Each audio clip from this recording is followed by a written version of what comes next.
So what's your favorite thing to do off camera? My favorite thing is to be in my Florida home where I love more than life itself. It's just a little condo, 2,100 square feet, but it's right on the ocean. And I've gotten into boating. And I started with a 28-foot Sea Ray, this little motorboat that Katie and I would zoom around on. And then I had this desire to live on water. And one of my real goals of life is to go around the world on a boat. But it wasn't just enough for me to be a passenger on the boat. I wanted to be the captain of my own ship. So I got a 54-foot Flybridge Azimuth, has 3 bedrooms. It is a big boat that I'm now learning how to be the captain of. And I can drive that boat, and Katie and I have taken with the aid of a captain, because when you go overseas, you need a captain. And we've gone over into the Exumas, and we have lived on that boat in the middle of nowhere. No docks, not in the middle, like right there, for like 10 days. And where if you run out of food, you are out of food. If you're out of gasoline, oh, you are out of gasoline.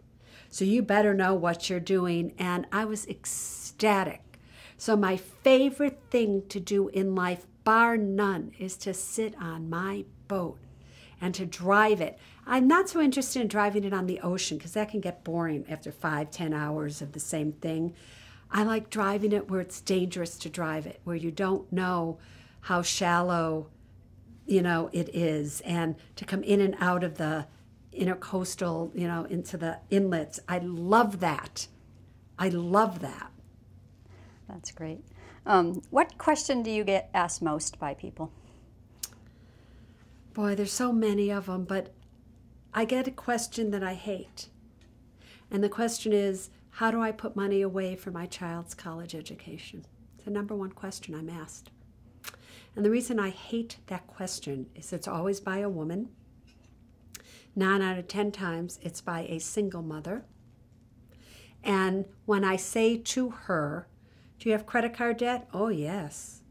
Do you have any money in an emergency fund? No. If I had money, I wouldn't have credit card debt, Susie. How much do you have in a retirement account? Haven't started one yet. And you're asking me about how to save for your child's college education. Now, the reason I hate that question is because that's the evidence that the woman is undervaluing herself. She doesn't care about herself. She only cares about her child.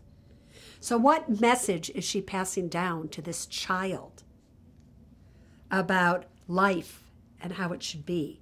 But that's the question. Do you feel like you've changed people's lives?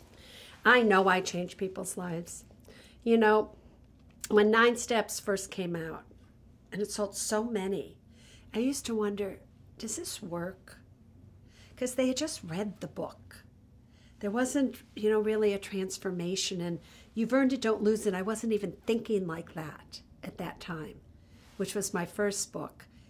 But over the years, it's been many years now, 17 years since my first book came out, with tens of millions of copies in circulation.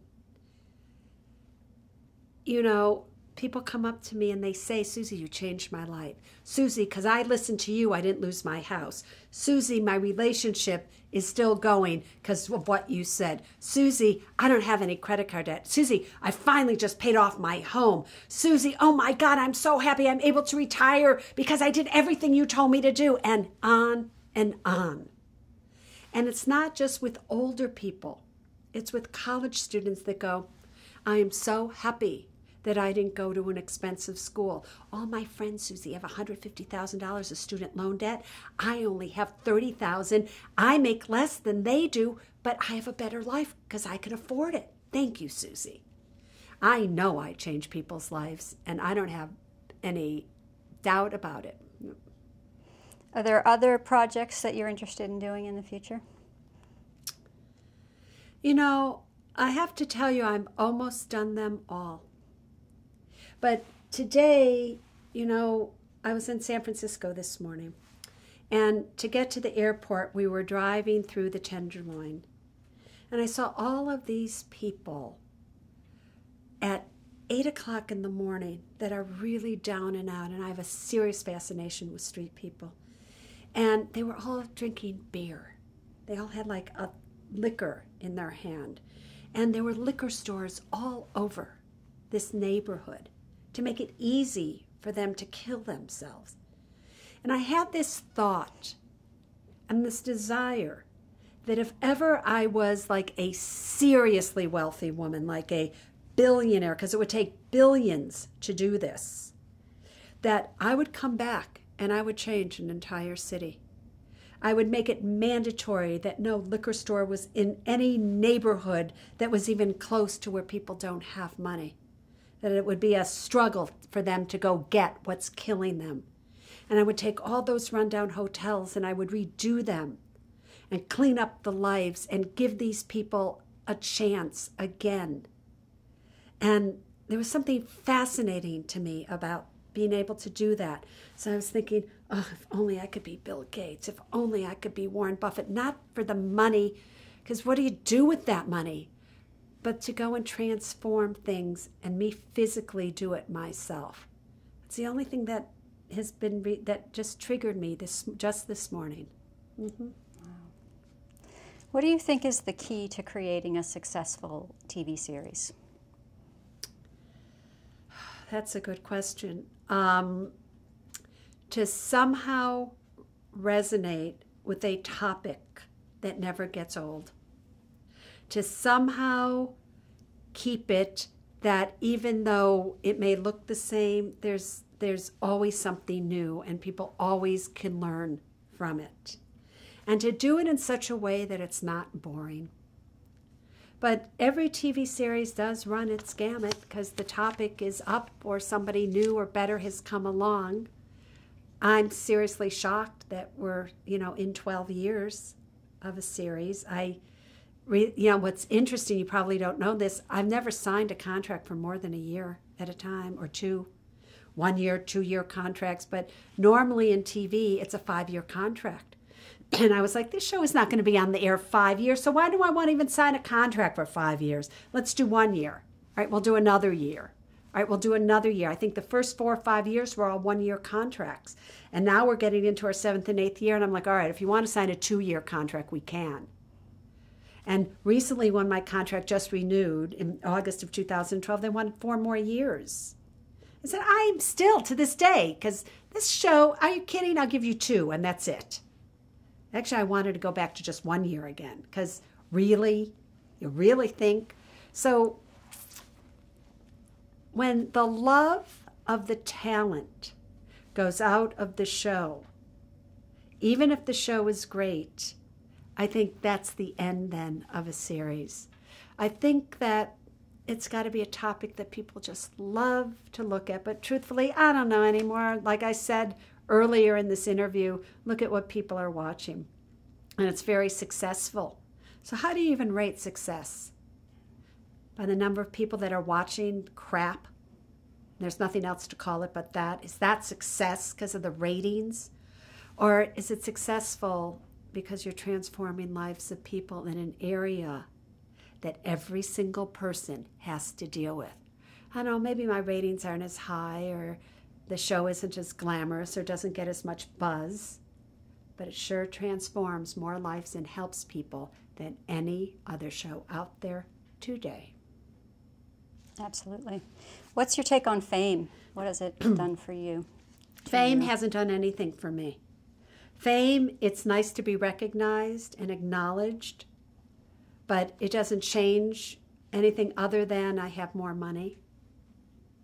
And maybe I'd have as much money if I had stayed a financial advisor and was successful. Many financial advisors do. But it's something that makes your relatives and friends feel proud of that they know you. For me, the greatest thing fame did was made my mom proud. And when she was in her home, her nursing facility, to everybody saying, oh, look, there's Ann Orman's daughter. And that gave her more than all the money in the world ever could have given her, because I'm not sure she was ever proud of anything else in her whole life. So fame gives others more to talk about than it gives yourself. Because when you're famous, you don't think of yourself as famous. You think of yourself as, oh, I'm overweight, I look good today, I don't. You do everything what everybody does, and you just, and your friends, who are your friends, they don't treat you like you're famous. I can tell you, Miss Travis does not treat me like I'm famous, right? Because I'm the one who does the dishes. She cooks, I do the dishes. Should somebody famous have to do the dishes? You bet they should. Do you still have the napkin from the initial investment? I do. I have the napkin, and I also have the letter that after all the money got returned, it was 2 years till the money was given back to me. And I sent it all to all the people, plus 18% interest, because as I said before, that was the going interest rate back in 1982. And I heard from everybody, but I never heard from Fred Hasbrook, who started the whole thing. I'm like wondering, why aren't I hearing from Fred? And in May of 1984, I finally got a letter from Fred, and it went like this. It said, Susie, words don't come to me as easily as they once did. I had a stroke. But I just wanted to tell you that your money came at a time when I really, really needed it. For me, who else, Susie, could invest in a porcelain blue-eye counter girl and watch her grow up to be a good financial advisor? That was an investment that was worth more than anything I have ever done. Just know I will always remain your Fred Hasbrook. That's amazing. Mm-hmm. What's been the highlight of your career so far? Well, the highlight of my career was obviously winning 2 Emmy Awards. How do you get higher than that? That moment in time when everything stops and your name has been called out among the few that are privileged enough to get it, and that you have your time and you walk on a stage as you're addressing millions to say thank you for honoring me and letting me have something that all the money in the world can never buy. How do you value that? And I look at it, and I look at it quite often. I keep it in New York. I keep them in New York. They keep each other company. And I'm like, it's like a dream. It's like, oh my God, I was recognized by the Academy. I was recognized for a performance, but the performance was just me. So I was recognized and honored for being me. Highlight of my life. What advice would you give to someone who's starting out in television today? Do it because you love it, not to become famous. Do it because you love it, not to become rich. Do only that which resonates as true for you. Don't take a part just so that you can have a part. Don't settle just because it's work. Everything you do has to be exactly how it should be done. Excuse me. Bless you. Yeah. Mm-hmm. And never, ever give up. And Orman never gives up. Yeah, but the truth is every no leads you that much closer to a yes. It just does. So be happy with the no's. It's okay. Go again. Go for another look-see. Go again. Go again. Go again. Because the one time you've decided not to go may just have been the time. Yeah. Where do you see yourself in 10 years? On my boat. In 10 years, I'll be 71. I don't see myself on television. I don't see myself doing anything in finance in the public eye. I see myself as a very wealthy woman helping those who are less fortunate, but in a way that isn't just giving them money, in a way that will transform their lives or their country's lives. But I see myself really with KT, hopefully, experiencing things that aren't usual, living on the ocean, traveling the world, going to places that most people would never even want to go to. Going to Patagonia and experiencing the blue ice and going here and going there, but living amongst the people. That's where I see us. Yep. Excellent. Well, that's all we have. Thank you so much for your time today. You're welcome. And here is the bottom line, everybody. There's only one thing that really matters when it comes to your money, and it is this: people first, then money, then things. Now you stay safe. Bye-bye.